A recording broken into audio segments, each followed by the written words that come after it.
With Bluetooth streaming audio, you can access and play audio files from your compatible Bluetooth device through the vehicle's audio system. It is necessary to set up the wireless connection between a compatible audio device and the in-vehicle Bluetooth module before using Bluetooth audio. To connect your device to the system, the vehicle must be stationary. Touch this icon. Connections.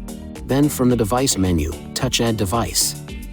Follow the prompts on the screen and your device.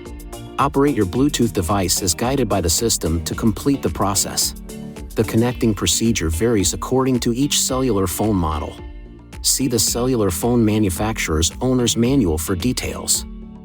Touch this icon, and then touch Source to select the Bluetooth audio mode and use the on-screen keys or steering wheel controls to make selections. Please be aware that the Bluetooth audio player may not be available immediately after starting the vehicle. Please allow a short time for the paired phone's phone book to update before selecting or pairing a Bluetooth audio player.